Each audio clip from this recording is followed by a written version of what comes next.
Bueno, pues ya estamos de nuevo conectados en el quinta y última sesión de las jornadas en Claro, las jornadas del lenguaje claro, que organizamos desde el Centro de Formación de Profesionales del Lenguaje y de la Edición, de Cala Muicran, y la revista de divulgación del lenguaje, la revista Archiletras, dirigidos por la traductora Isabel Espuelas.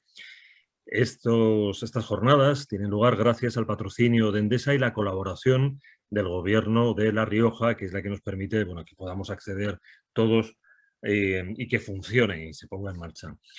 Hoy, para la última sesión, a diferencia de otras ediciones de En Claro, hoy tenemos una mesa redonda que va a ser un intento de puesta en práctica o de hacer un modelo para saber cómo podemos poner en marcha un plan de lenguaje claro. Para eso, para mí me hace muchísima ilusión contar con especialistas de la talla de Víctor, Iria y Romina.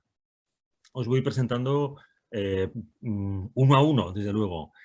De Víctor, puedo decir que le conocí en uno de los encuentros de Plain, fue una agradable coincidencia y fue automáticamente empezar a hablar, y a lo largo de este tiempo nos hemos mantenido unos correos y ha sido muy interesante. Él, en la página web de Enclaro, nos cuenta que él es profesor de traducción jurídica en la Universidad de Las Palmas de Gran Canaria. Él te interesó, como entras por aquí, el lenguaje claro por la necesidad de traducir con claridad los textos jurídicos. Muy parecido, me imagino, que lo que contaba ayer Ingemar también. En segundo lugar, también te interesaba por el imperativo de que el derecho y otros ámbitos vinculados a la ciudadanía tienen que asumir una comunicación clara.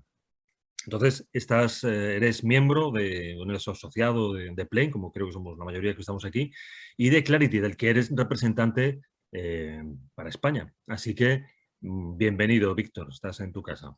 Muchas gracias. Hola a todos. Bueno, Romina. Romina Esparano. No sé si estás en Monterrey, pero estás allá en California, ¿no? Sí, estoy en este momento en Monterrey. Muy bien. Allí no sé qué hora serán, lo mío son las 12 de la mañana, las 11, pero es prontito. Las 9 de la mañana. Las 9 de la mañana, buena hora. Bueno, Romina, contamos como siempre que está formada en bioquímica y lingüística. Es traductora científica, correctora e investigadora. Ella es la que diseñó la maestría de gestión de traducción y localización en el Middlebury Institute for International Studies, codirige el naciente programa de las Academias de Lenguaje Claro, es cofundadora de SEA, que ahí es donde hemos podido conocernos más de cerca, que somos parte de los fundadores de la Asociación de Correctores de Textos de Estados Unidos. Y eres su representante en Redacte. También aprovecho para saludar a los miembros de las asociaciones de Redacte que están aquí. Los que no sepan lo que es Redacte es la agrupación, la federación no oficial de asociaciones de correctores de textos en español. Bueno, Romina contribuye como experto en desarrollo en las normativas lingüísticas en ASTM y de ISO y como jurado de los premios CLIERMAR. También formó parte del Comité de Diversidad e Inclusión de ACES, de ISES y en la Sociedad de Edición, y colabora con los comités de divisiones, acreditación básica y la división de Ciencia y Tecnología de la ATA, de la Asociación de Traductores de Estados Unidos. Bueno, y estás, Romina, te vemos en todos sitios. Estás en charlas de Redacte, vas a estar mañana también en la siguiente de la que nos mencionaba ayer Ingemar. Da gusto verte, estás en todos sitios. Toda la tarea relacionada en definitiva, lo que más me interesa a mí es la divulgación científica y la alfabetización médica. Así que todo pasa por ese canal. Vale, lo digo para que apreciéis que tenemos la suerte de contar con Romina, porque le hemos pedido al vuelo y muchísimas gracias. Iria de Acuña, te presentamos el pasado lunes, estrenaste nuestro En Claro. Así que de nuevo, muchas gracias por repetir y venir por aquí este viernes. Recordamos, a mí me gusta llamarte como la madre de Artext, Pero hay que recordar otros detalles que nos dejamos otra vez, que eres doctora en Ciencias del Lenguaje y Lingüística Aplicada por la Universidad Pompeu Fabra y eres profesora en la UNED, donde está ese maravilloso equipo con el que estáis haciendo todas estas investigaciones y estos logros. Es autora de más de 100 publicaciones, que se dice pronto, más de 100 publicaciones, y ha participado en 21 proyectos de investigación. Desde el 19 está dirigiendo un proyecto financiado por el Ministerio de Ciencia e Innovación que se llama Tecnologías de la Información y la Comunicación para la e-Administración, hacia la mejora de la comunicación entre administración y ciudadanía a través del lenguaje claro. O sea que Iria sabe muy bien de lo que está hablando. Y bueno, y es vocal de la Junta Directiva de la Asociación Española de Terminología y vocal del Comité CTN 191, que es de Terminología en AENOR. Bueno, qué decirte, estás también aquí en tu casa y muchísimas gracias, Iria, por repetir. Muchísimas gracias, al contrario, por contar conmigo otra vez, es un placer. Os voy a meter en el lío de ver cómo conseguimos construir un plan de lenguaje claro. Yo haré de interesado, de pardillo, como decimos por aquí, a ver qué se puede hacer, qué pasos tengo que dar y a ver cómo me podéis ir ilustrando y nos vais ilustrando a todos. Pero antes de empezar a hablar de cómo se construye un plan de lenguaje claro, antes de que empezáramos a grabar, hemos dicho que teníamos por aquí a Natalia Torro, que también tiene un currículum excepcional en el mundo del lenguaje claro, sobre todo, y viene a contarnos alguna cosita, ¿verdad, Natalia? Sí, hola. Hola, Natalia. Buenos días, buenas tardes, buenas noches, según donde estén. Bueno, Antonio, 1.000.000 de gracias por el espacio. Ajá. Les robo solamente 1 minuto, porque tengo ganas de escuchar la mesa redonda yo también. Bueno, les cuento lo siguiente. Como dijo Antonio, yo me llamo Natalia Torro, soy miembro de la Junta Directiva de Plain, junto con Romina. Y bueno, para los que no conocen, les voy a dejar el enlace en el chat, pero Plain es una asociación internacional de lenguaje claro.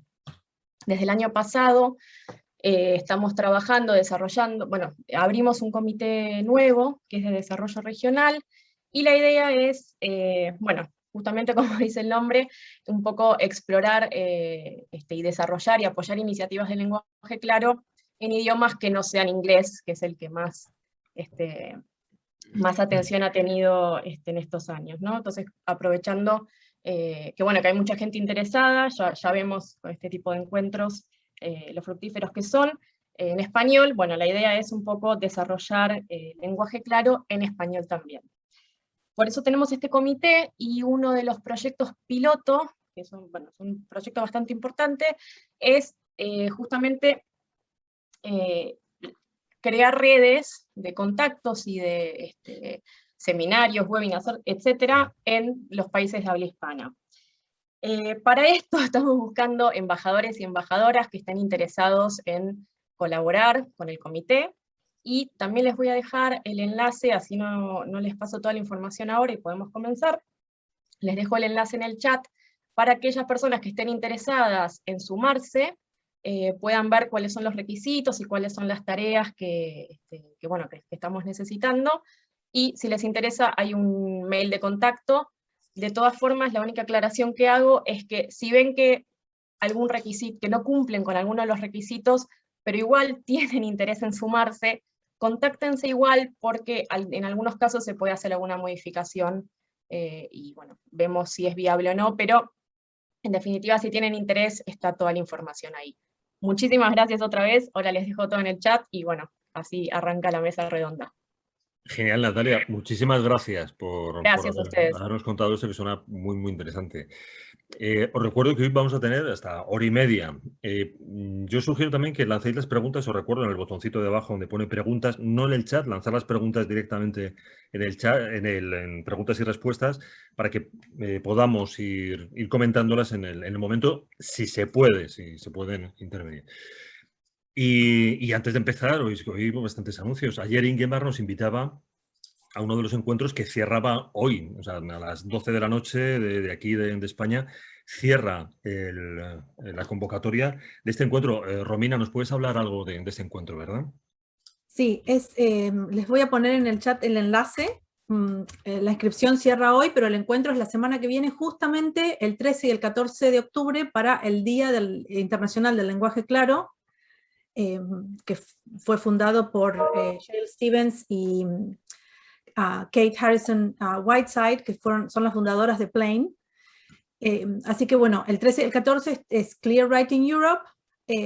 Va a haber una serie de charlas sobre distintos temas, todos relacionados con la comunicación clara, con lo que tiene que ver con la planificación, el diseño, la redacción y las pruebas y digamos, el codiseño con la audiencia.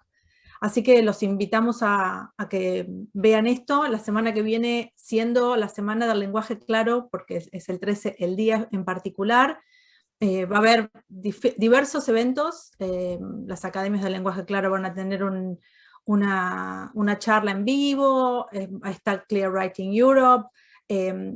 Plain invita a participar en las discusiones en las redes sociales, así que mucho para ver a quienes estén interesados en los diferentes aspectos. Pues muchísimas gracias, Romina. Yo creo que promete que va a ser interesante y celebro que lo hayamos hecho estos encuentros de Enclaro tan cerca del... No, es que es la celebración perfecta, porque lanza la semana. Ahora, después de esto lo otro, sí, porque hacerlo en mitad del Día del Lenguaje Claro yo iba a ser mezclar muchas cosas a la vez y yo creo que, bueno, pues aquí es un buenísimo momento. Bueno, pues llega el momento de las preguntas, ya no hay más anuncios. Después de todo lo que hemos estado escuchando esta semana, bueno, las otras ediciones de Lenguaje Claro, supongamos que yo soy un administrativo de un pueblo, de una localidad pues en mi caso sería una localidad de España, y siento que me habéis convencido. Digo, es verdad, tenéis toda la razón. Creo que si en mi ayuntamiento decidiera empezar a utilizar el lenguaje claro, las cosas iban a funcionar muchísimo mejor. ¿Por dónde empiezo? ¿Qué hago? ¿A quién llamo? ¿Dónde está el especialista en lenguaje claro que me pueda organizar esto? ¿Cómo lo hago? Bueno, ahí ya existe una pregunta muy importante. ¿Dónde está el especialista? Mucha gente no empieza por ahí. Y a veces no se puede empezar por ahí. A veces los recursos no lo permiten, la situación interna de un departamento no lo permite y se empieza en realidad por la curiosidad interna y la formación interna de la gente que ya está. O sea, también, a pesar de que sí, hay que contactarse con los especialistas, a veces cuando no se puede, también es posible empezar por aprender.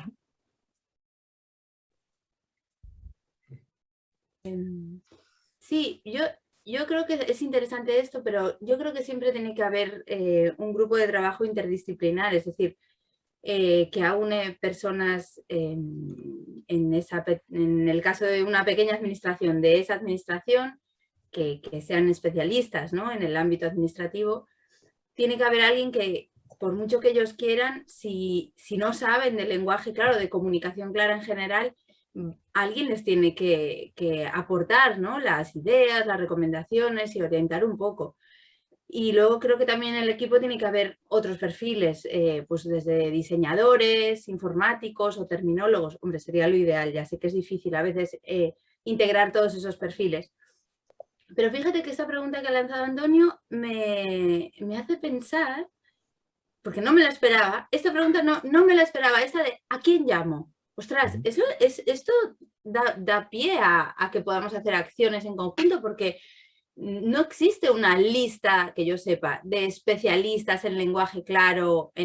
Hablo del caso de España porque es el que me toca particularmente, pero no hay una lista que yo conozca que digas, estas personas son expertas en lenguaje claro, te pueden ayudar. ¿Existe? Sí, la lista, o sea, las asociaciones de lenguaje claro, Plain particularmente, y Clarity en el ámbito legal, tienen un directorio de miembros, muchos de los cuales son consultores independientes, como yo, que dispuestos a trabajar con distintas empresas, y es una de las cosas que las asociaciones quieren fomentar justamente. ¿Y es público? O sea, ¿está en una web este listado? Sí, es público. ¿Nos lo podrías poner en el chat, Romina? Sí, porque esto sería como aparece en las asociaciones de correctores, en las asociaciones de traductores, que conocemos mucho en nuestro ámbito. Las asociaciones de lenguaje claro justamente están con ese, dándole cabida a ese tipo de listas. en Estados Unidos, por ejemplo, la lista el Centro de Lenguaje Claro, the Center for Plain Language, es más específica a Estados Unidos, sin embargo tenemos miembros internacionales también, pero Plain, que es la asociación que tiene mayor diversidad temática, ¿no? Especialistas en comunicación médica, por ejemplo, que es mi caso, pero hay especialistas en comunicación administrativa, en cuestiones multimediáticas. No tenemos tanta gente dedicada, por ejemplo, a la parte de diseño, que es una cosa que nombraste, que es muy importante, el tema de tener gente en los distintos ámbitos del proceso del lenguaje claro. Pero sí gente que conoce muy íntimamente cómo es el proceso y se conecta con diseñadores, ilustradores, programadores, etc. Muy bien, Natalia Torro nos acaba de colocar en el chat precisamente el enlace. Ahí, mira, lo repetí. Ahí está, genial. Sí, una cosa que me gustaría añadir es que a partir de la pregunta de Antonio, ya plantea que hay un funcionario, alguien que trabaja en ese órgano, que tiene una voluntad de que se comunique con claridad dentro de ese órgano, ¿no? Entonces, yo creo que realmente un elemento clave de que un proyecto, digamos, de lenguaje claro arranque y hasta cierto punto pues se desarrolle digamos, con cierto éxito, es la voluntad básicamente de quien lo inicia, ¿no? Porque bueno, yo creo que el principal problema a la hora de que se establezca o de que se asiente realmente un proyecto de lenguaje claro puede ser el menosprecio o la pobre consideración que se tiene normalmente con respecto a lo que es la comunicación, la idea de escribir, de comunicar. Entonces el hecho de que alguien reconozca que puede haber un problema con cómo se comunica dentro de ese órgano, o de ese órgano con sus usuarios, ¿no? Con los administrados, yo creo que es el punto de partida fundamental. Y el hecho de que, y esa pregunta de a quién puedo llamar, yo le diría que, bueno, por algo que hablamos justo antes de conectar con Romina, de que llamara a quien puede financiar, ¿no? ese posible proyecto. Es decir, si no hay dinero, no hay especialista al que llamar porque no hay con qué dinero pagar a nadie, ¿no? Entonces, yo creo que eso, voluntad y recursos económicos, materiales que puedan sustentar esa voluntad para que llegue después a un fin, digamos, con cierta garantía de éxito, ¿no? Yo creo que eso sería otro punto, ¿no?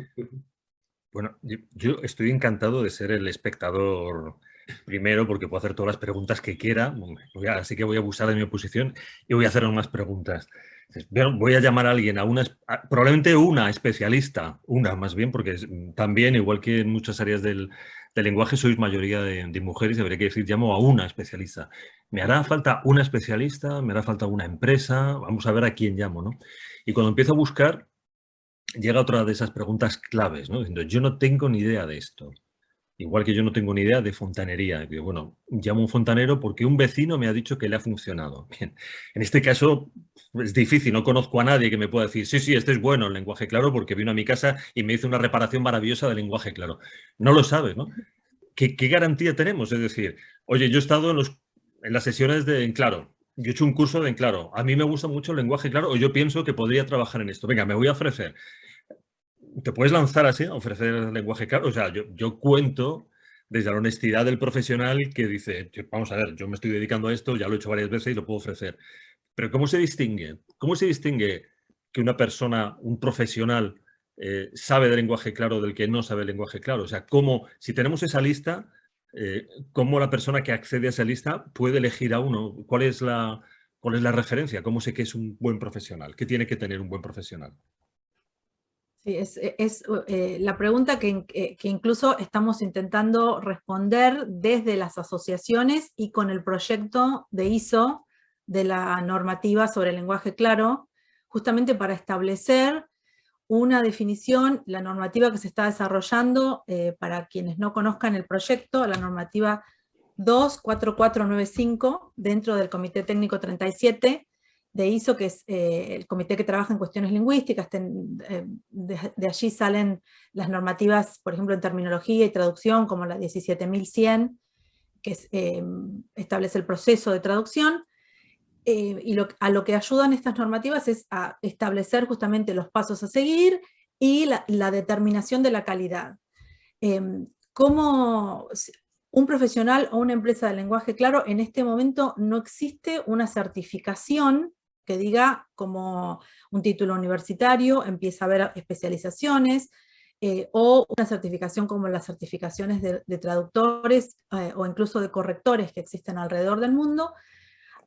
Así que es un proceso un poquito más,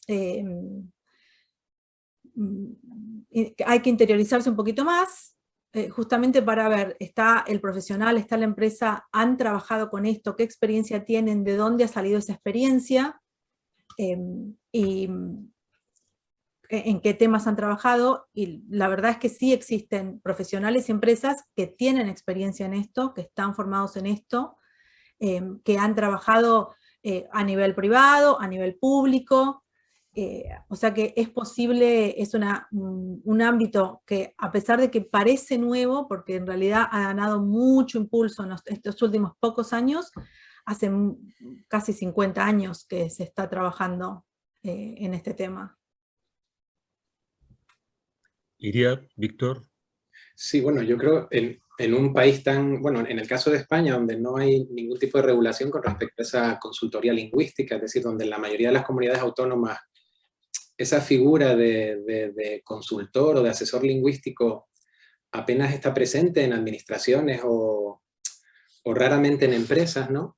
Yo me imagino que, claro, cómo saber la calidad de quién te puede ayudar, pues va a depender un poco de la suerte, ¿no? Yo me imagino que habría que tirar, pues, teniendo a Iria aquí, pues, por ejemplo, de personas como Iria, que se sabe que trabajan en ese ámbito, que tienen una experiencia acumulada, que tienen una formación determinada, y bueno, se puede tirar de ella, y a partir de ella, pues, digamos, personas que ella, digamos, pueda... digamos, hayan trabajado con ella, etcétera. Lo que quiero decir es que, bueno, quizá en Estados Unidos, en otros ámbitos ¿no? que vemos muchas veces en los congresos de Plain, de Clarity, los internacionales, donde vemos que sí que hay consultores que realmente trabajan, que desarrollan su trabajo en un montón de órganos y de empresas. En España realmente, no sé si ustedes tienen conocimiento de hasta qué punto, por ejemplo, aquí en Canarias, bueno, yo vivo en Gran Canaria, se creó, bueno, tenemos una especie de régimen fiscal especial y se creó una zona especial para Canarias con un régimen fiscal muy, muy particular.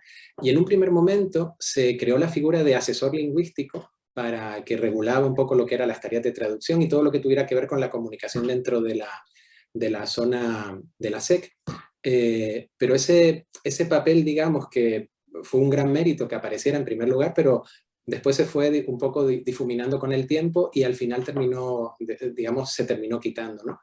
Es decir, que todavía falta como mucha voluntad en España, me parece a mí, con respecto a todo, a esa figura del consultor, del asesor en temas de comunicación. Y eso tiene que ver, como dije antes, con esa consideración bastante pobre que se tiene, ¿no? Un poco del comunicar, que se cree que cualquier persona que sea nativa de una lengua puede comunicar con éxito, ¿no? Y eso sabemos que no es verdad, que se necesitan ciertas técnicas, estrategias, experiencias, etcétera, que no tiene todo el mundo, que hay que desarrollar y estudiar, ¿no? Sí, eso entra dentro del grupo del arquetipo que tienen, por ejemplo, con los españoles, ¿no? Se supone que cualquier español puede enseñar español, Exacto. sabe tocar la guitarra, se ha leído el Quijote, y hacemos todas las cosas que, bueno, si se ha leído el Quijote vamos bien y al resto ya veremos, ¿no? Sí. Iria, dice Víctor un consejo muy bueno. Dice, yo si tengo que implantar un plan, yo llamo a Iria. Me parece una buena solución, bueno, ¿no? te lo agradezco mucho, Víctor, pero no sé si yo sería la persona más adecuada tampoco. Por ejemplo, yo, bueno, por lo que conozco, siempre hablo de España porque es con quien tengo más contacto vital, digamos. Pero, o sea, yo veo que, por ejemplo, hay esto que comentaba Romina de pues una lista de personas, en este caso, pues de Plain, que he visto ahora el enlace y aparecen de muchos países, pero entiendo que no me ha dado tiempo a mirarlo, que habrá un filtro para filtrar por países o algo así. Pero bueno, también en esa lista entiendo que hay también personas que que son especialistas en lenguaje claro que no aparecen en esa lista, porque a lo mejor no son de Plain y no están ahí recogidas y también podrían ayudar a implantar planes en administraciones o en empresas. Eso uno, personas individuales. Y después sí hay empresas en España que se dedican al lenguaje claro y ahora me viene al caso a la mente dos que creo que son las más conocidas, ¿no? Que es Calamo y Cran, que tenemos aquí Antonio Martín. Sí, perdón por olvidar. Que precisamente ellos se dedican desde hace muchísimos años al tema del lenguaje, de la comunicación clara y también del lenguaje claro como parte de la comunicación clara.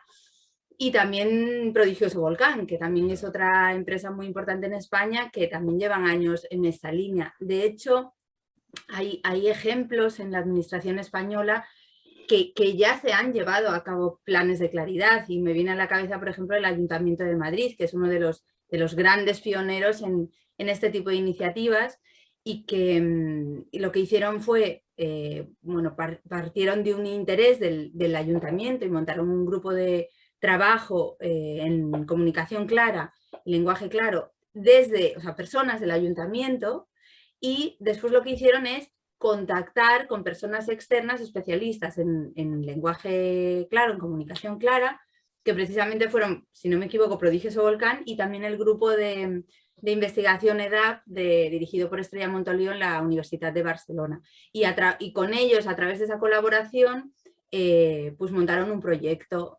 sobre comunicación clara en el ayuntamiento, y estoy hablando ya del año, hace unos años ya, en el 2017, si no me equivoco.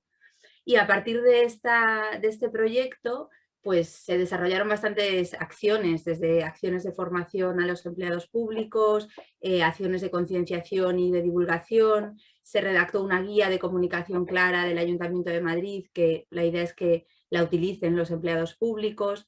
Y bueno, otras acciones, ¿no? Se podrían hacer más cosas, pero creo que ellos abrieron también esa línea en un gran ayuntamiento, en una gran dependencia de la administración pública, y empezar a concienciar y a implantar el lenguaje claro. Entonces, sí, y hay otros ayuntamientos. Este es porque es digamos, el top, ¿no? Porque es la capital, es el ayuntamiento más grande, tiene más de 27.000 empleados públicos, si no me equivoco, que es una barbaridad para un organismo público.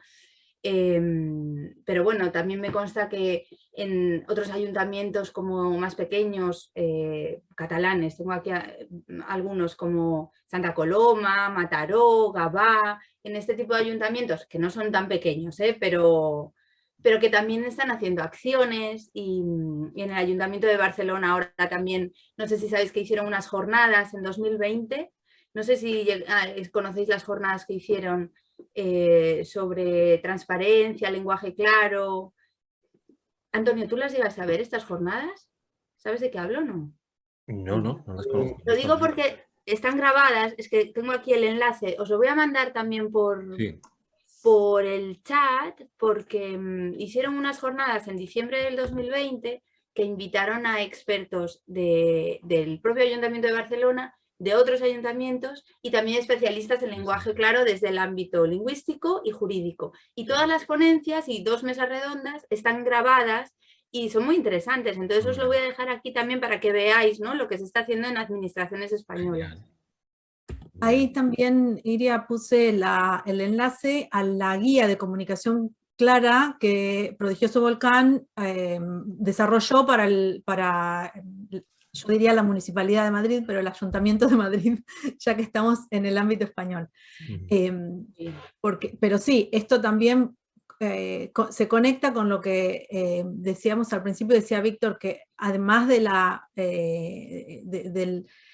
curiosidad y del interés, tiene que haber un presupuesto. El Ayuntamiento de Madrid, digamos, por ejemplo, viéndolo desde un lugar de una ciudad pequeña como la que vivo yo, tiene un presupuesto completamente diferente. Entonces, bueno, ¿qué pasa cuando no podemos contratar a una empresa y hacer, digamos, un proceso de colaboración a largo plazo? Sí es posible contactarse con a lo mejor un grupo más pequeño o un profesional, y que creo que esto es algo que también tiene que ver con la el desarrollo de las profesiones liberales, en definitiva, en muchos ámbitos, no solamente en el lenguaje claro, que ahora los profesionales no trabajamos solos, no somos, si alguien va al directorio de Plain, al directorio de Clarity, se comunica con una persona, aunque sea un individuo, generalmente todos tenemos una red de colaboradores, de colegas con las que trabajamos normalmente. Como redactores tenemos un corrector, como traductores, como editores, todos trabajamos en equipo, entonces creo que eso también, para que la gente que a lo mejor viene de una empresa, está en una empresa y dice, bueno, yo no puedo lanzar un proyecto así como el del Ayuntamiento de Madrid porque mi presupuesto no me lo permite, sí empezar a aprender con este tipo de guías. Una de las cosas que yo siempre recalco con el tema de las guías es que a veces hay que tener cuidado de no aplicarlas de manera formulaica, porque eso, digamos, queriendo tener una solución rápida, termina siendo contraproducente en el sentido de que no llegamos al meollo del proceso del lenguaje claro, que es atender a nuestra audiencia. La fórmula, así en abstracto, de oraciones de menos de 14 palabras, no significa nada si no entendemos a qué audiencia le estamos comunicando. Y por otro lado, digamos, la contrapartida de esto es considerar, sobre todo desde el lugar público, que es el ejemplo, el ámbito en el que nos puso la pregunta de Antonio, es considerar al ciudadano como un interlocutor válido, como un interlocutor que merece nuestra atención, que merece desde el lugar del gobernante, digamos, que merece la posibilidad de diálogo, y no que yo te voy a como hacer llover una serie de cosas y no me importa si te llegan o no te llegan, y no me importa si las podés procesar o no las podés procesar. Y creo que ahí está el lugar donde realmente funciona empezar a pensar en proyectos de lenguaje claro, decir, yo me quiero comunicar mejor. Incluso a veces una de los departamentos con los que he trabajado en estos últimos 2 años, empezaron por comunicación clara interna, porque tenían muchos problemas entre distintos digamos, ámbitos del organismo, y a partir de ese pequeño proyecto de comunicación interna, derivaron en el público. Gracias, Romina, Iria y Víctor. Bueno, me habéis dado unas cuantas pistas para hacerme una idea, a mi pequeño ayuntamiento, qué tipo de profesional tengo que buscar, qué experiencia puedo encontrar, qué empresas están ofreciendo estos servicios. Y llega el momento, y como profesionales tenemos que decir, bueno, venga, van a empezar ahora a trabajar en el ayuntamiento, y le dirían, están a su servicio. ¿Por dónde empezamos? ¿Qué hay que hacer? ¿Cómo instauro aquí la comunicación clara? ¿Cómo genero más confianza en mis conciudadanos? ¿Por dónde tendría que empezar ese paso? Porque, perdona, ya por seguir lo que está diciendo, hay una guía, por ejemplo, está la guía de Prodigioso Volcán. Hay otras agrupaciones que tienen otras guías, y en Plain, recuerdo alguna de las reuniones y de las ponencias que ha habido, también dan algunas instrucciones, ¿no? Es decir, no es un proceso estandarizado ni claro. Como dices tú, Romina, precisamente hay que fijarse en el público, qué le pasa, qué necesita, qué pasa con el emisor y con el receptor, ¿no? Pero ¿por dónde se empieza? Es decir, no tenemos un modelo unificado todavía de un plan de actuación, ¿no? de lenguaje claro. Si yo estuviera en el ayuntamiento, ¿por dónde empiezo? Los proyectos empiezan siempre con algún producto de comunicación específico. Por ejemplo, aquí mismo en Monterrey, uno de los proyectos fue revisar el sitio web. No otras cosas, no panfletos, formularios, sino simplemente el contenido de cara al público en el sitio web. En el ámbito, por ejemplo, en Colombia, el proyecto de Colombia Ágil empezó preguntándose cómo podemos facilitarle al ciudadano y a la empresa los procesos de interacción con el gobierno a través de los formularios. A partir de esa pregunta, o sea, priorizaron eso, que tiene que ver con una conversación interna, ¿no? del equipo que esté trabajando en eso, pero es encontrar el producto, por dónde empezar. Eso les llevó. Empezaron a volver a redactar, a revisar en lenguaje claro formularios. ¿Eso qué hace? Que esto creo que es una de las cuestiones más importantes de los procesos de lenguaje claro.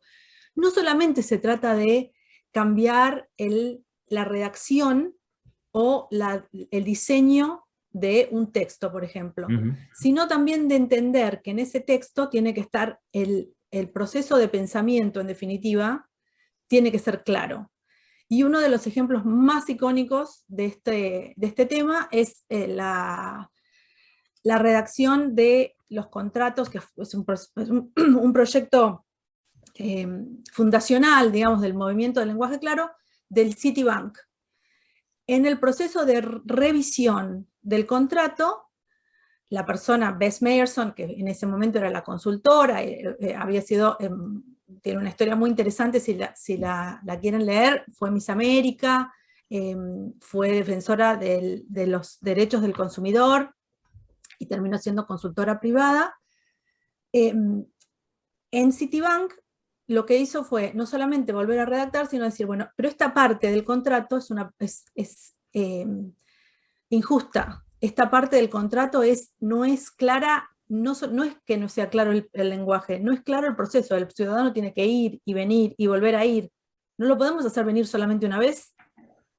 Entonces, revisar el proceso y después comunicar ese proceso. Pero eso todo a partir de un producto que se considere prioritario. En el caso, por ejemplo, de Citibank, consideraron ese producto prioritario porque era un contrato un acuerdo para préstamos, y la gente estaba pagando muy tarde, estaba muy retrasada, entonces estaban perdiendo plata. Decidieron en ese producto. En Colombia, una de las cuestiones no solamente con el ciudadano individual, sino con la empresa, quisieron, para agilizar la reactivación económica, ayudarles a las empresas con los formularios a poder inscribirse, poder organizar una empresa o poder presentar impuestos más rápido. Entonces, ¿cómo con estos formularios podemos ayudar a eso? A partir de ahí, la revisión a nivel de redacción y la revisión a nivel de proceso. Muy bien. Esto es muy interesante porque tengo la sensación que de alguna manera habría que hacer una especie de una auditoría de comunicación, ¿no? Para saber qué problema hay específica, ¿no? Es decir, es un cúmulo de problemas, no hay quien entienda nada, o hay un problema concreto como Citibank, ¿no? Dice, pues vamos a lo pragmático, vamos a arreglar ese problema y si gusta, vamos a seguir arreglando. En el Ayuntamiento de Madrid se arregló lo de la multa, pero quedan muchas cosas por hacer, es decir, no ha habido un plan general. Quizá el modelo utópico sería esa auditoría de comunicación, ¿no? Creo que en este momento también es muy interesante lo que puede contar ella, porque ella ha vivido la experiencia y ha trabajado sobre ello, y ese es el fruto también de Artex, ¿no? Es decir, cuando hay que hablar con la administración, ¿dónde nos encontramos problemas también para dirigirnos a la administración? Y sobre todo por un problema fundamental de estructuras, ¿no? Sí, aquí ha sido muy interesante la intervención de Romina, porque ahí hablaba, por ejemplo, de formularios, y lo que vemos en el ámbito de la administración, en el análisis que hemos hecho en los últimos años en nuestro equipo, es que existen como algunos tipos de textos, algunos géneros textuales que llamamos en lingüística, que son como plantillas, en plan que siempre va a ser el mismo texto y cambias el nombre del destinatario, la dirección y tal, pero es el mismo texto, y estos son los que se pueden revisar, ¿no? Es cuestión de cada institución va a tener los suyos, hay algunos que son transversales entre varias instituciones públicas y hay otros que a lo mejor son más particulares, y sobre todo en el caso de la empresa, pero ahí es cuestión de ver cuáles hay y como decía Romina un poco, pues adaptarlos, ¿no?, a la situación, al destinatario, a la comunicación clara, etc. Pero luego hay, por otro lado, otra casuística, digamos, que es el texto libre. Es decir, que hay en algunos documentos plantilla que hay una sección de texto libre, o el texto libre es para todo el documento, ¿no? Y es ahí donde entra el día a día del personal de la administración, ¿no? Pues, o en la empresa. Yo en la empresa no tengo experiencia, pero bueno, supongo que es cuando la persona que está trabajando tiene que comunicarse con la ciudadanía o con un cliente, etcétera, y tiene que escribir un texto, que puede ser, no sé, en una empresa puede ser hasta un email o un informe, lo que sea, y en la administración, ya digo, hay ahora, por ejemplo, las respuestas a las reclamaciones, ¿no? Que eso es algo muy personal, que aunque puedas tener unas ideas preconcebidas o unas frases anotadas o unas indicaciones de tu institución, pero tú tienes que dar respuesta a una reclamación específica que ha hecho un ciudadano, ¿no? Entonces ahí es donde entra en juego el tema de la concienciación y la formación y dar los recursos necesarios al personal de la administración para el tema de la comunicación clara y del lenguaje claro. Porque, claro, concienciar a la gente no es nada fácil. A lo mejor el personal de la administración dice, y ahora a mí, a estas alturas, me tengo que aprender una guía, me tengo que, lo que decía un poco el lunes pasado, ¿no? La activa y la pasiva de qué narices me están hablando. Entonces, yo creo que yo cuando Antonio lanzó el tema de la mesa redonda, yo he reflexionado, ¿no?, esta semana, y yo me he apuntado aquí como 5 puntos que yo considero claves, que son, que hay otros que se han dicho además y que se podrían añadir desde el tema económico, desde el tema de los especialistas, cómo contactar, de la adaptación de los textos, etcétera. Pero yo había apuntado aquí uno, concienciación, o sea, concienciación sobre la importancia y los beneficios de la comunicación clara y concretamente el lenguaje claro, porque hay unos beneficios para las instituciones y hay unos beneficios para la ciudadanía, es decir, los dos lados salen beneficiados, porque las instituciones, acordaos este libro tan famoso que seguro que todos los que estamos aquí lo conocemos y lo tenemos de cabecera, que lo tengo aquí, el de Kimber, ¿no? Sí. No sé si se ve. Writing for Dollars, sí.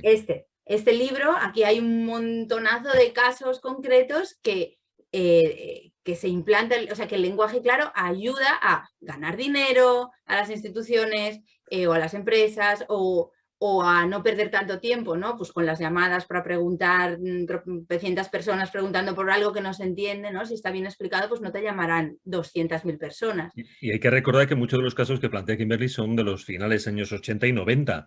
Que no es lo que estamos hablando de hace 4 años, es que ya llevan muchos años, ¿no? Y esto funciona. O sea, es decir, uno de los mensajes que emitirías también es la concienciación y el beneficio que da a la ciudadanía y también a la institución, desde luego, que es el momento de la confianza, la facilidad. Ese es el segundo. Yo tenía apuntado beneficios para la institución y beneficios para la ciudadanía. Para la institución tengo 2 principales, que se podrían desglosar, pero uno es el posible ahorro de tiempo y dinero, y otro es la mejor percepción que va a tener la ciudadanía de esa institución. Porque si esa institución se está preocupando de que el mensaje le llegue a la ciudadanía, pues la ciudadanía lo vamos a valorar. Es decir, yo creo que estas cosas se valoran. Y después el beneficio para la ciudadanía es obvio, ¿no? Pues entender el mensaje que le quieren transmitir y lo que decimos siempre, poder cumplir con sus obligaciones, por un lado, y también ejercer sus derechos, por supuesto.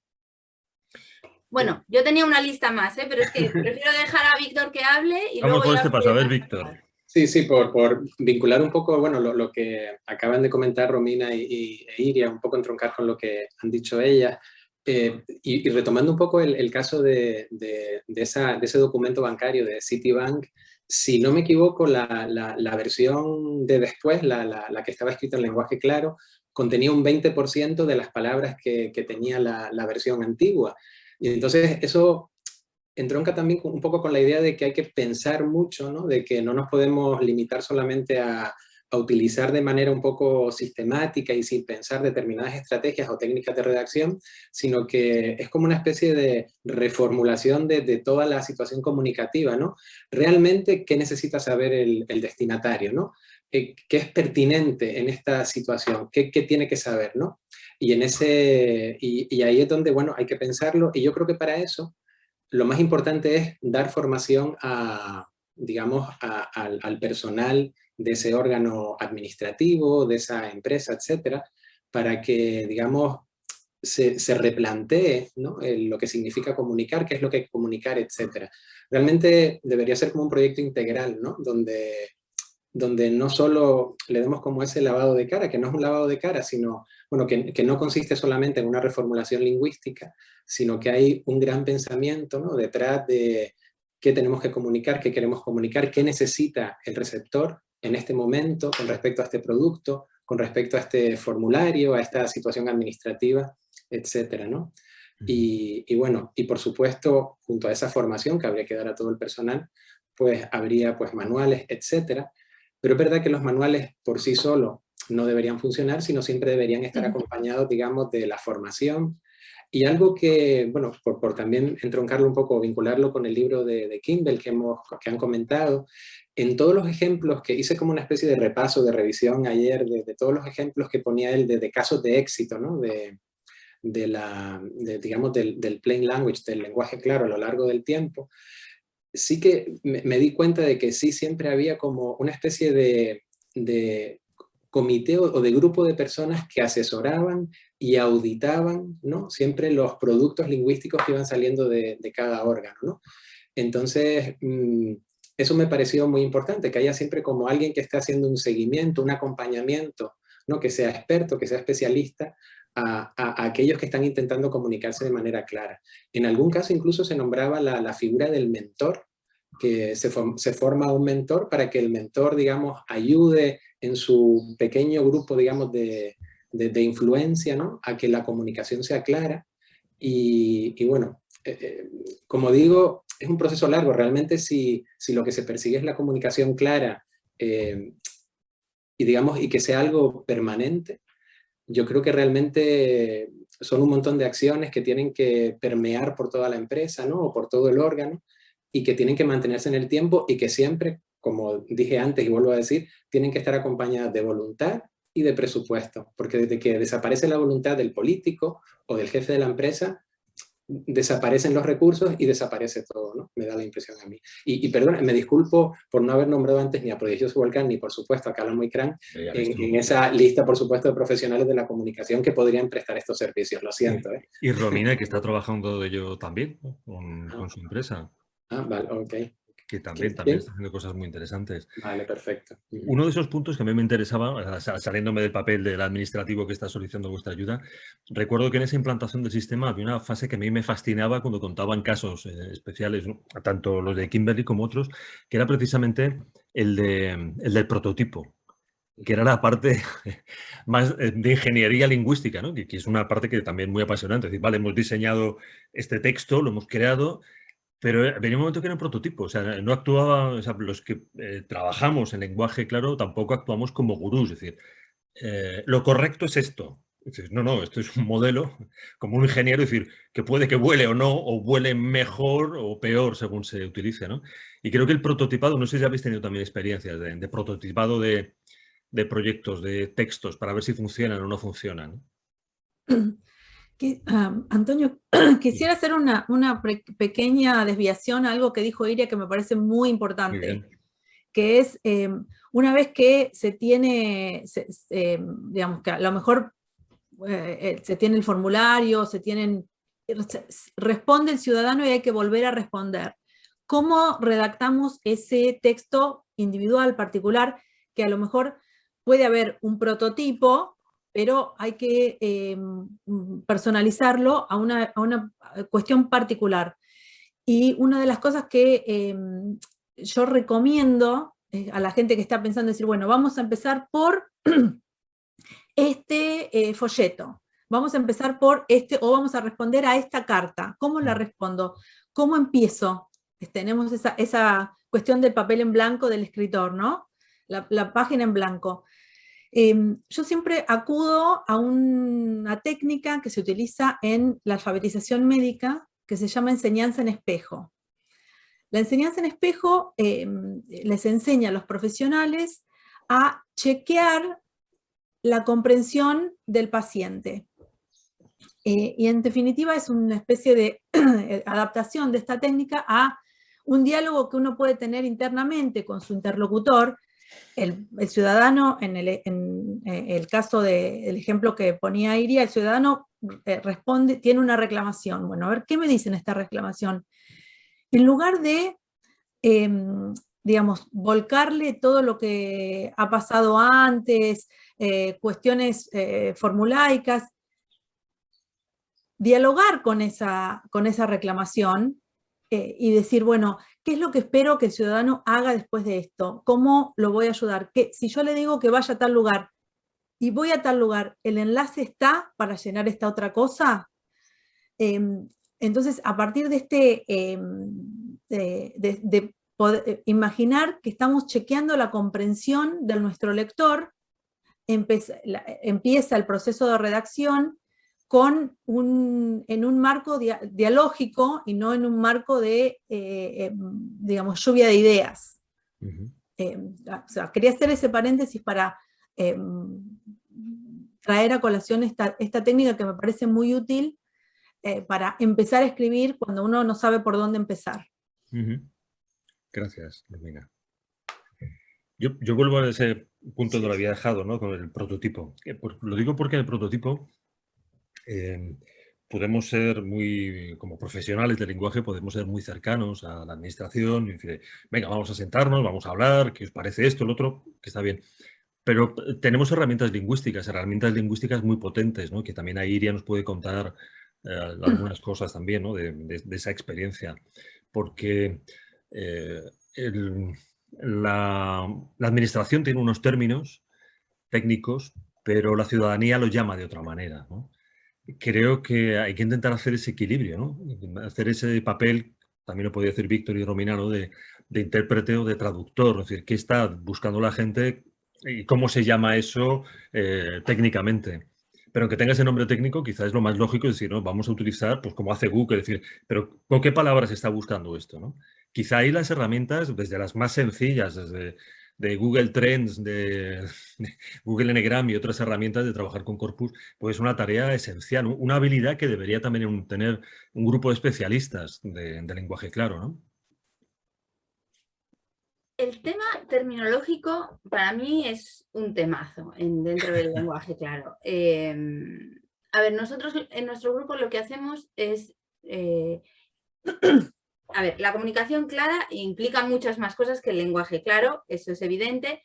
Mi grupo y yo somos especialistas en lenguaje claro, ¿vale? Porque somos lingüistas, porque, enfocamos el tema desde el punto de vista de la lingüística. Entonces, en este contexto, digamos, nosotros las recomendaciones que se dan en las diferentes guías, libros, etcétera, sobre el lenguaje claro en español, pues las hemos dividido en 3 niveles. El nivel discursivo y textual, que tiene una problemática, pues el tema de las oraciones largas, las subordinadas, los conectores, bueno, todo esto que ya sabemos. Luego el nivel morfosintáctico, ¿no? Las estructuras sintácticas, los gerundios, los participios, las pasivas, todo esto que ya es Vox Populi, quiero decir, sale en todas las guías. Y luego está el tercero, que para mí es el más difícil, es un verdadero reto, que es el tema léxico. O sea, tú cuando quieres hacer claro un texto, pues, hay como un consenso, ¿no? Pues las oraciones más cortas, pon algún conector, evita las pasivas, todo eso. Pero en el tema terminológico hay un problema y es que la unidad terminológica per se a veces no se puede cambiar. A veces solo hay una unidad terminológica que se refiere al concepto jurídico administrativo, por ejemplo, a uno determinado y no se puede cambiar. Entonces, aquí yo creo que hay que plantearse estrategias en este sentido, ¿no? La primera estrategia es lo que hemos hecho en nuestro grupo en el marco del proyecto de investigación del sistema Artex, que no quiero hacer aquí como volver a sacar el tema porque ya lo hablamos en profundidad el lunes, Pero sí que es verdad que yo el lunes pasado no expliqué, por falta de tiempo, las estrategias metodológicas que hay detrás de las recomendaciones de Artex, es decir, qué términos tiene. Si os acordáis, hay una recomendación que nosotros tenemos que es, te marcan el texto, este sistema te marca en el texto escrito por el usuario términos difíciles, opacos para el destinatario, y te da una alternativa más clara, más transparente, que a veces puede darse el caso de que exista. Entonces nosotros hicimos un trabajo de vaciado de corpus, de obras de lenguaje claro, para buscar esa equivalencia terminológica, sinonímica, que la sinonimia absoluta es complicadísima de encontrar, normalmente es sinonimia parcial, pero nosotros tenemos como una pequeña base de datos con el término transparente y el término opaco y el término transparente. Y es lo que ofrecemos, pero también decimos en la recomendación que esto no siempre se puede utilizar. Entonces, cuando o no se puede utilizar el término más transparente o no existe directamente el término más transparente, ¿qué haces, no? Entonces aquí pues, hay diferentes estrategias. O puedes poner el término opaco y entre paréntesis el transparente en caso de que lo haya, o puedes hacer una reformulación o una explicación en el cuerpo del texto o en una nota, si detectas que hay un término que es muy, muy complicado y que a lo mejor el ciudadano no lo va a entender. O incluso hay personas o determinados documentos, que no se puede hacer en todos, pero que ofrecen un glosario terminológico con los términos clave más complicados y una definición en lenguaje claro precisamente de ese término. Es decir, hay estrategias, pero no es un tema fácil. No es un tema fácil. Y esto nos va a llevar a Víctor. Y no sé si quieres aportar algo aquí más, porque si no yo tenía otra pregunta para ti. Quería comentar, bueno, un poco... Dime.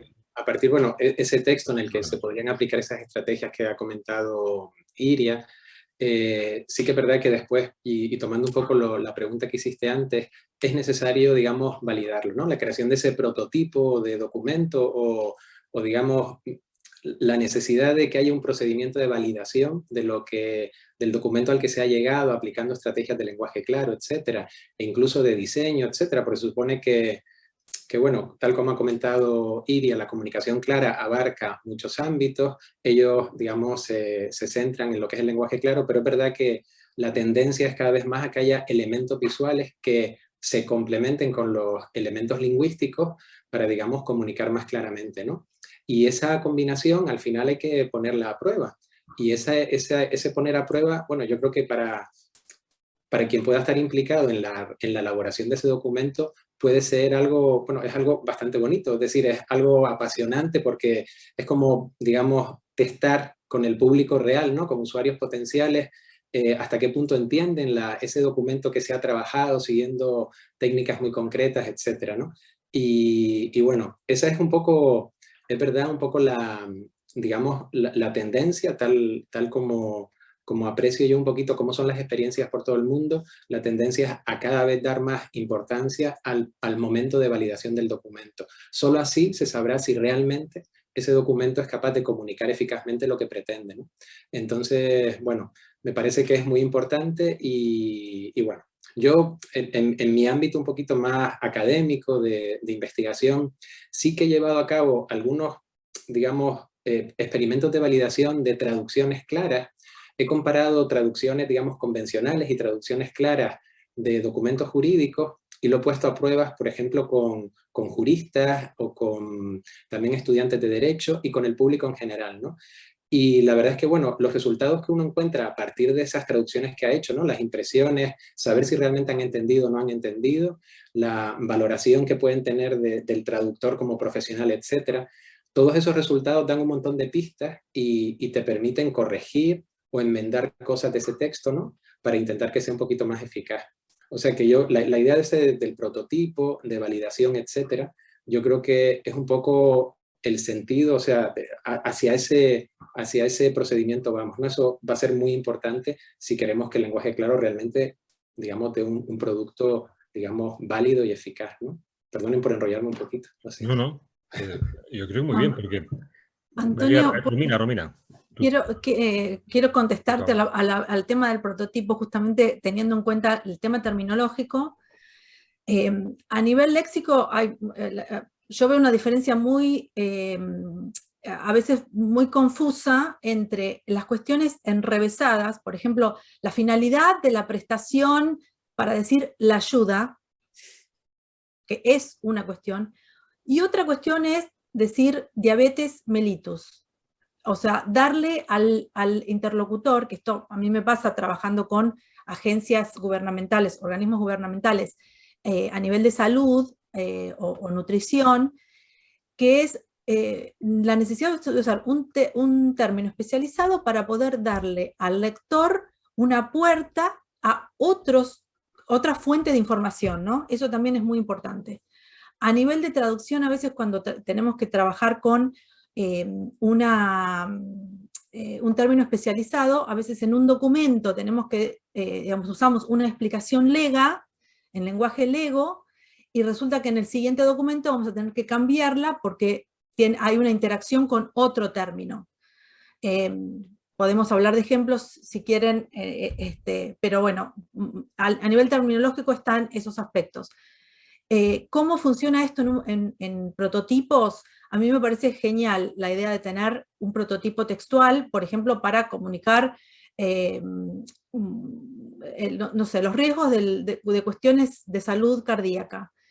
Y en un ejemplo concreto, hace unos años trabajamos en un proyecto en el cual se estaba fomentando la prevención, porque digamos, en la salud pública se veía en una comunidad de habitantes mayormente negros en una ciudad del este de Estados Unidos, que había una mayor incidencia de problemas cardíacos en los hombres entre 25 y 65 años.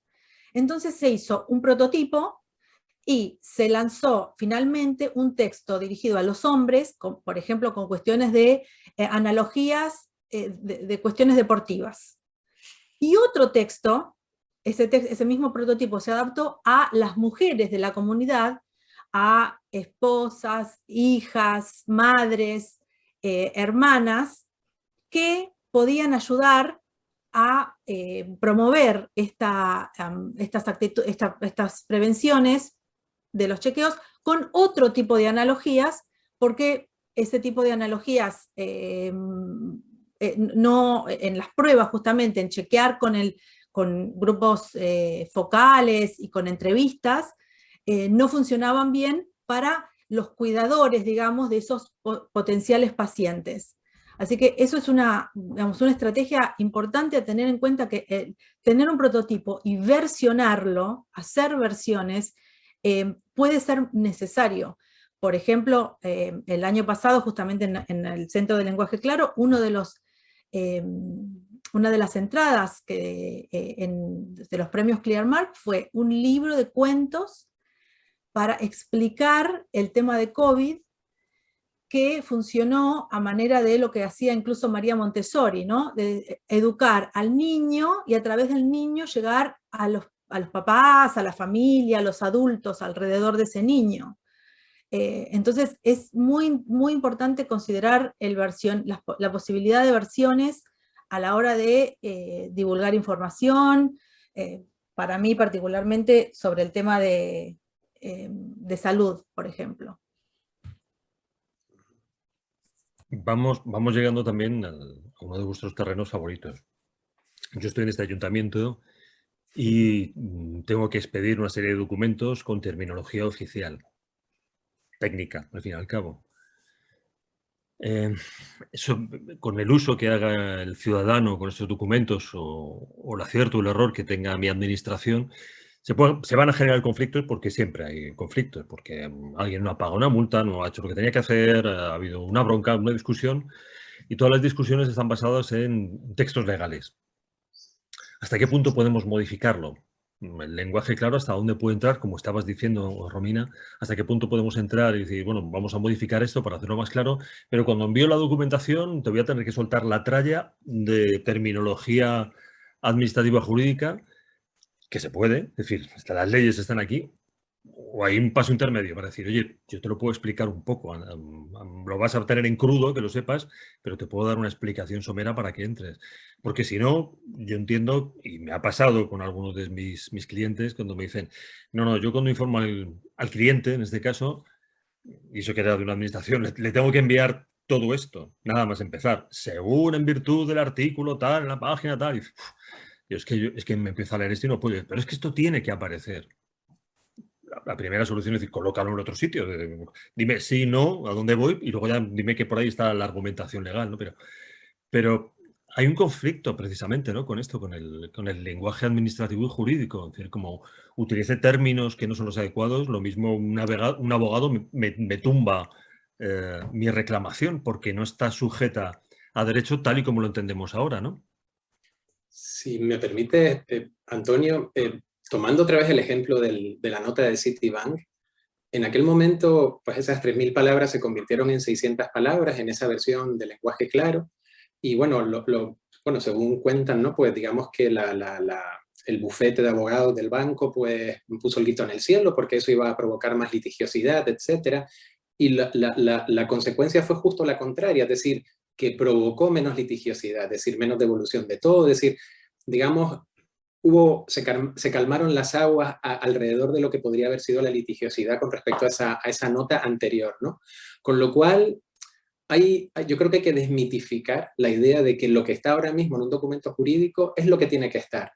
Está ahí porque hace 200 años que está estando en esos documentos y hay como una especie de miedo digamos, a hacer una evaluación crítica de lo que puede ser la pertinencia de lo que está ahí, ¿no? Entonces, hay 1000 ejemplos de que quitando un montón de contenido de documentos jurídicos, digamos, no pasa nada, no crece la litigiosidad, no se cae el mundo, no se cae el sistema legal ni español ni de cualquier parte del mundo, ¿no? Entonces, lo que pasa es que es una cuestión que es muy complicada de meter en la cabeza de los juristas, de todos aquellos que participan en el sistema jurídico, y bueno, esa es como una cuestión que responde en parte lo que has comentado, ¿no? A ver qué tienen que decir Romina e Iria al respecto, no sé.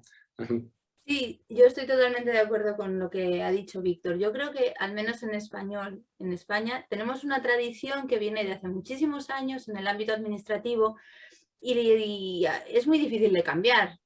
Pero en un texto, y tú ponías, Antonio, ahora algún ejemplo, en virtud de... Es decir, yo creo que en un texto jurídico-administrativo hay algunas cuestiones que sí se pueden cambiar y otras que no. Y yo creo que el texto se puede adaptar al lenguaje claro, sobre todo dándonos cuenta de qué es lo que se puede cambiar y lo que no. Y en lo que no, tener estrategias. Entonces, por ejemplo, hay una contraposición en lo que es la terminología, las unidades terminológicas, como ponía el ejemplo Romina, en medicina, diabetes. Pues hay que poner diabetes y punto, es que no se puede poner otra cosa. Pero luego hay expresiones, en tanto en cuanto, en virtud de, todas esas cosas ampulosas, es que eso se puede sustituir por otro conector fácilmente en una palabra y que el ciudadano lo entiende muchísimo mejor. Eso se puede cambiar y no afecta a nada del derecho. Y después, por ejemplo, pues dicen, no, es que yo tengo que poner la ley, tengo que citar esto tal cual y no lo puedo tocar porque es un tema jurídico. Bueno, pues se puede poner en una nota al final para que no afecte a la comprensión del texto. Es decir, hay muchísimas estrategias y es cuestión de conocerlas y de tener la voluntad de aplicarlas. Eso es lo importante. Muy bien. Romina. Mira, creo sí, el tema de a nivel legal, administrativo, hay mucho más que tratar de la parte retórica, digamos, el estilo retórico de este género, ¿no? Del género administrativo, del género que es distinto a otros estilos retóricos y que es mucho más traducible, como dice Iria, a lo mejor expresiones más directas, más transparentes, más cortas. Una cosa que sí quiero aclarar es que no siempre el lenguaje claro hace un texto más corto. Y esto es importante saberlo porque a veces cuando contratamos desde el lugar de un organismo público, decir, bueno, yo ahora te contrato a vos para que me lo redactes en lenguaje claro y va a ser más corto. Y no es así. A veces incluso es más largo, porque se necesitan explicaciones, siempre la longitud es una consideración, y a veces porque el tono, que una cosa es la claridad conceptual, pero también existe el concepto, y ahora es muy importante, de empatía, y tener en cuenta un concepto que empezó en teorías sociales, pero que realmente creo que es importante a nivel de redacción, que es la interseccionalidad del lector. Que el lector que está leyendo tu formulario no es solamente esa persona que no pagó impuesto, es una persona con una vida, con diferentes roles personales, sociales, laborales. Entonces, respetar la humanidad de la persona y poder dar cuenta de esa interseccionalidad en las maneras de dirigirnos a esa persona, dar cuenta, por ejemplo, a nivel médico, insisto, doy estos ejemplos porque es el ámbito en el que yo me manejo más asiduamente. Vamos a tratar a la persona desde el lugar digamos, del individuo o desde el lugar de su identidad. Y esto tiene que ver a veces con justamente conocer a tu interlocutor. ¿Es autista o con autismo? ¿Cómo prefiere la persona, cómo prefiere esa comunidad, que no siempre es lo mismo? Y es algo que uno tiene que reflexionar dentro del equipo de trabajo. No es una fórmula. Hay comunidades que prefieren ser tratados, la comunidad de sordos, de personas con sordera, es distinto. Bueno, ¿cómo resolvemos eso en este proyecto particular? Y tener en cuenta que esto, digamos, sacarle la hojarasca al lenguaje administrativo y jurídico es un aspecto que justamente es lo que empezó el lenguaje claro como movimiento, y que hay muchísimos ejemplos como el de Citibank, en el que sí, un documento que... ¿Por qué fue más corto el documento de Citibank? No solamente por la claridad conceptual, sino, por la claridad de redacción, sino por la claridad conceptual, por decir, pero todo esto que le estamos aclarando al ciudadano en este contrato no tiene nada que ver. Y les traigo un ejemplo completamente actual. Ustedes saben que cuando hacen clic, sí acepto a los términos y condiciones de Apple, están diciendo, sí acepto que no voy a desarrollar armas nucleares. O sea, hay que decirle eso al ciudadano. Llegamos a este punto de confusión legal, que le tenemos que decir al ciudadano que cuando usa iTunes no va a desarrollar armas nucleares. Impresionante, buenísimo ejemplo, desde luego. Oye, me ha gustado mucho la puntualización que has hecho, Romina, precisamente que cuando se habla en lenguaje claro no siempre es más corto. Precisamente la terminología jurídica es tan precisa que en una línea puede estar claro para un jurista, pero hay que reprocesar cada término. Con esto se refiere a aquellas personas que... Es verdad que a veces hay que desarrollarlo para explicarlo mucho mejor, ¿no? No se trata solamente de reducir y comprimir. Bueno, aprovecho también para decir que aquí ya van a ser las 7:15, que vamos a abrir el espacio de preguntas y respuestas, que ha habido algunas preguntas que ya se han respondido también. De hecho, ya está todo respondido por el momento. Y quería aprovechar, tener los tres aquí, para hacernos una pregunta delicada de esta también que no estaba también en el guión, pero que a mí, la verdad, no sé, la verdad que me está dando muchísimas vueltas de cabeza. Y es precisamente el lenguaje inclusivo y el lenguaje claro. Porque, por lo menos, de todas las corrientes, opciones y posibilidades que puede haber dentro del lenguaje inclusivo, tenemos muchas posibilidades para hacer lenguaje inclusivo sin meternos en la parte más festiva que le encanta a los medios, que es hablar de los morfemas y demás, ¿no? Yo creo que esa es una parte que yo creo que en el fondo está en el debate más, yo diría casi más folclórico, porque en el fondo, o sea, la necesidad del lenguaje inclusivo está clara, de la misma manera que el lenguaje claro es necesario. ¿Creéis que hay puntos de fricción? Que a veces el lenguaje, por ser inclusivo, puede no ser claro. Bueno, yo entiendo, por empezar, es decir, si entendemos el lenguaje inclusivo como, digamos, teniendo en cuenta esa empatía de la que hablaba Romina, ¿no? Es decir, por esa, digamos, empatía por el público, por ser inclusivos con todos, ¿no? Por tener en cuenta las necesidades concretas de casi todos a los que nos dirigimos, o de todos, pues ahí sí que creo que no habría fricción, porque realmente ese sería un poco el sentido, ¿no? Comunicarnos con un destinatario en la cabeza. Pero si nos referimos al lenguaje inclusivo como esa, digamos, tendencia al eufemismo, ¿no? Al intentar dar rodeos para no decir las cosas claramente, yo creo que ahí sí que hay un punto de conflicto con lo que es el lenguaje claro, que es intentar decir las cosas de la manera más directa y clara posible, ¿no? Romina, Iria. Sí, yo creo que, digamos, estoy de acuerdo con Víctor, y creo que hay que separar justamente el lenguaje libre de sesgo, que es un término que incluso estamos ahora utilizando a partir de la 7ª edición de la guía de estilo de la APA, de la Asociación de Psicología Americana, que da un montón de pautas para cuestiones de publicación que se usan mucho más allá de la psicología.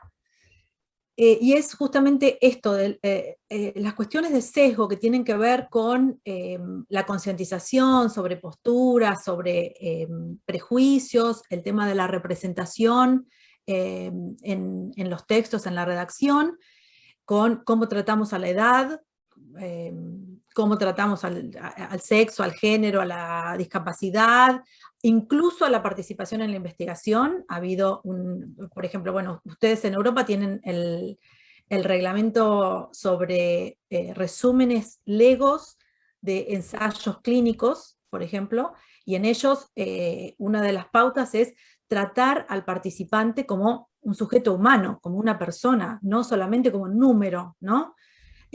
O sea, esto de la empatía y el lenguaje libre de sesgo va mucho más allá de los momentos de identificación de sexo y género a los que muchas veces se resume en la idea del lenguaje inclusivo.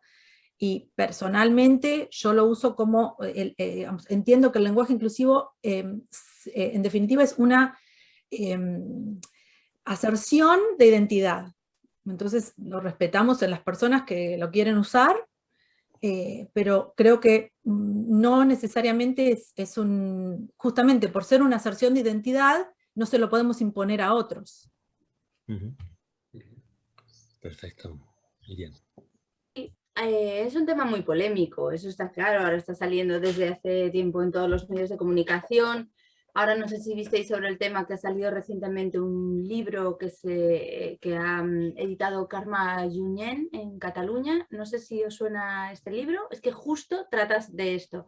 Se llama Som dones, som lingüistas y diem prou, que en castellano quiere decir somos mujeres, somos lingüistas y decimos, perdón, basta. Y es un compendio, hay muchísimas mujeres que se viven ahí, creo que, no sé, una barbaridad, mentiría si no recuerdo el número, pero por 50. Y ahí se recogen diferentes puntos de vista de investigadoras, profesoras, relacionadas con la lingüística sobre el tema del lenguaje inclusivo. Yo todavía no me lo he podido leer porque lo he comprado, pero todavía no lo he podido leer. Y creo que a mí me va a ayudar a tener más datos para valorar esta cuestión del lenguaje inclusivo, que también me ha gustado el término que ha usado Romina, no lo conocía, libre de sesgo, ¿no? Que también puede ser una variante interesante para utilizar. A ver, yo creo que a veces es cierto que la lengua a veces ayuda a cambiar realidades, pero creo que la lengua no hace milagros, es decir, lo que tiene que cambiar es la sociedad. Entonces, no estoy en contra para nada de utilizar el lenguaje inclusivo, quien lo quiera utilizar, pero sí que es cierto que entroncando con el tema del lenguaje claro, hay ciertas estrategias del lenguaje inclusivo que sí que pueden chocar un poco con el tema de la claridad. Y hablo de los desdoblamientos, o hablo de la E en vez de A, o usar la E, que es verdad que ayuda a posicionarse y es un acto valiente para intentar cambiar realidades, Pero en el ámbito del lenguaje claro, a lo mejor si es una persona que no tiene ni idea de qué es esa E y le aparece un texto plagado de ex y que luego las concordancias con los verbos, cómo se hacen, lo que le va a generar es más confusión. Entonces, yo no tengo una posición clara sobre esto y creo que todavía tengo que formarme más y aprender más y conocer otras perspectivas para tener un posicionamiento claro sobre esta cuestión. Perfecto. Muchas gracias, Miriam. Bueno, estamos llegando al final de la sesión. Creo que habéis superado la trampa que os he puesto, desde luego, todas las que os he ido colocando, pero yo creo que sí que nos habéis dado por lo menos unas pistas, ¿no?, de cómo empezar un plan de lenguaje claro en algún lugar.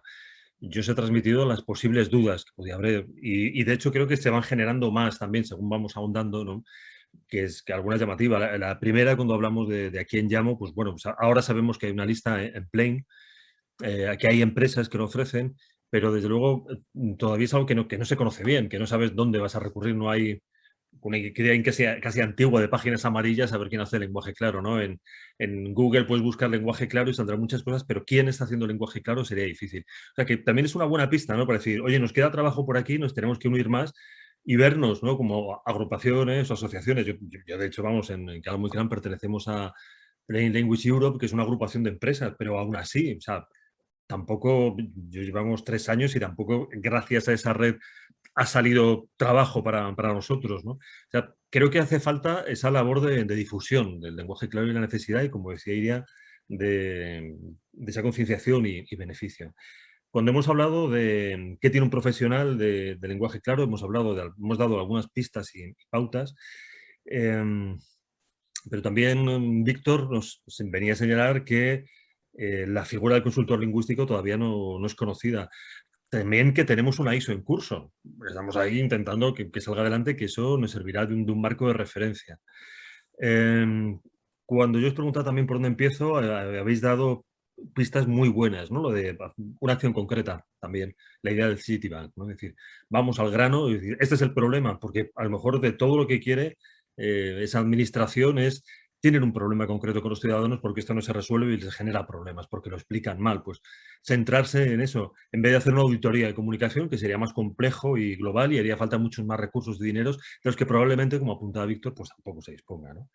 Dar formación a los equipos, que eso Iria, Romina y Víctor pues también lo conocen, ¿no? Y por último, esa concienciación y los beneficios. Creo que nos habéis dado un montón de pistas para ir organizando esos planes para desarrollar, bueno, esas pistas para desarrollar un plan de lenguaje claro, ¿no?, para instaurar un plan de lenguaje claro. Yo solo espero que de esta reunión, de estas pistas que habéis ido trazando, de estas ideas que tan generosamente nos habéis dado y sugerido, surja, bueno, el ánimo y las ganas de poder lanzarse a tener un plan de lenguaje claro para ver todo lo que se puede conseguir. El libro de Kimberly es un clásico. Por cierto, otra de esas ideas es decir, oye, vamos a empezar a reunir nuevos casos, que los de Kimberly están bien, muy bien, pero hay que ver los casos que estamos viviendo aquí, como contaron también la primera jornada del BBVA o IKEA en España, ¿no?, lo que estaban haciendo y cómo les había beneficiado, y mucho, básicamente el BBVA se está comiendo los clientes de la competencia. Es decir, que creo que nos queda mucho por hacer y creo que tenemos la suerte de contar con unos profesionales de tomo y lomo. Yo estaba esperando a ver si teníamos alguna pregunta, hay algunos comentarios, pero preguntas no hay. Así que yo voy a aprovechar para despedirme de todos vosotros y daros las gracias sinceramente. En nombre también de mis dos compañeros de la organización, Arsenio Escolar y Isabel Espueras, que hoy no han podido asistir, ha habido un problema, un conflicto de agenda, pero os quiero dar las gracias en su nombre. Romina, Iria y Víctor, muchísimas gracias por asistir a esta última sesión del Tercer en Claro. Gracias a Enclaro por invitarnos y bueno, nos vemos pronto. Muchísimas gracias, un saludo. Un honor estar. Muchas gracias. Bueno, pues muchísimas gracias, sobre todo a los que habéis estado participando, a los que estáis viendo este vídeo, y recordaos que, bueno, en Claro lo podemos hacer gracias al patrocinio de Endesa y la colaboración del Gobierno de La Rioja y vuestro apoyo incondicional. Así que muchísimas gracias, nos veremos en lo siguiente en Claro y estamos en contacto. No os perdáis las redes, no os perdáis lo de Romina, no os perdáis en los enlaces que hemos dejado lo que nos ha contado Natalia Torro también. Que la semana que viene es el Día del Lenguaje Claro y hay que celebrarlo. Así que nada, que lo brindemos también. Un abrazo a todos. Chao.